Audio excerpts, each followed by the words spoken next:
before I even look at evaluating properties or analyzing deals, I research and study the market doing these 5 things. The first thing I like to do is ask myself, are there at least 2 major reasons, or we call it traffic drivers, of why people are coming to a destination?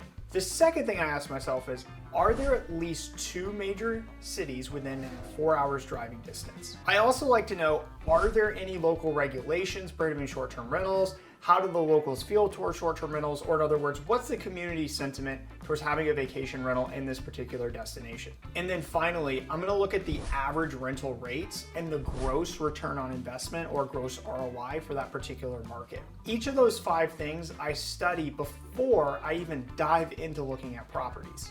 But here's the thing. When you get really good at using Google and you know what to look for, this whole process and these 5 steps only takes 2 minutes. Let me show you. A friend asked me to analyze 2 markets for him. A summer market in Sevierville, Tennessee, and then a winter market in Newry, Maine. Now, I'm gonna use the 5 questions that I talked about earlier to go over if these markets I mentioned are worthy for my friend. And then at the end, I'm gonna give you 10 markets that you should check out and a few that you should probably avoid. So let's start with Sevierville. So the first question is, are there 2 major traffic drivers near Sevierville? Besides the world's biggest gas station called Buc-ee's, there's also the Great Smoky Mountain National Park in Dollywood.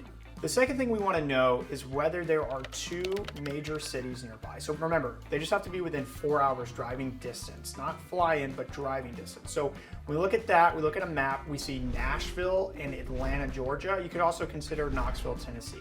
The next thing is the regulations. Are the locals all up in pitchforks and torches in Sevierville? No, they're not. They're actually very positive towards short-term rentals because it is a vacation destination. The fourth thing we're gonna look at are the average rental rates. The average rental rates we see, or what we call average daily rate or ADR in Sevierville, is $715 a night. And then finally, the gross ROI in this market is between 13 to 15%. I use STR Insights to find out these rental numbers. In reality, should my friend check out Sevierville? Yes, he should. It checks all those boxes and meets that criteria. Let's take a look at Newry, Maine. Newry, Maine is in the middle of nowhere, or at least feels like that. However, there are 2 major traffic destinations there. One, there's a state park called Grafton Notch State Park, but the biggest traffic driver there is a massive ski resort, and I mean massive ski resort, called Sunday River Ski Resort. So Sunday River is growing. It should be one of the biggest ski resorts in the Northeast very, very soon. The second thing is, are there 2 major cities nearby? We have Montreal, Canada within 4 hours, and we have Boston, Massachusetts within 3 hours drive. What about the regulation in Newry? Well, the locals are very friendly because it is a vacation. It's more of a destination location where tourists come to ski. The average rental rates for Newry are around $305 a night, where the gross ROI is between 16 and 17%. I really like Newry, and it's a great place for my friend to go to if he's looking for that wintertime destination market. Whereas if he wants to sit more in the summertime, Sevierville is also an excellent market. Are those markets perfect for you or best suited for my friend?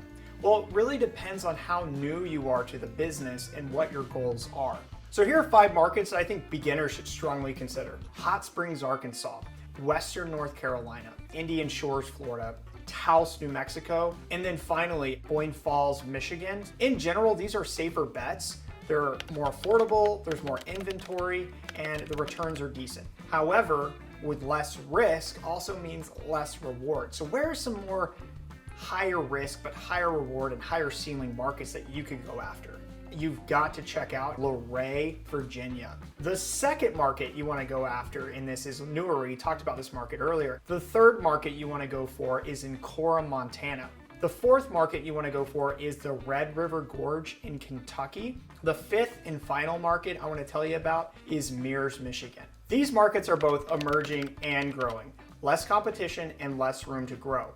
But they're better suited for advanced investors because there isn't as much data as the established markets. Once you find a great market for you, you then need to learn how to effectively analyze and evaluate properties. So if you'd like an inside look on how I personally analyze and evaluate over 10 properties a day, check out this video where I analyze multiple properties in various markets. I'll see you there.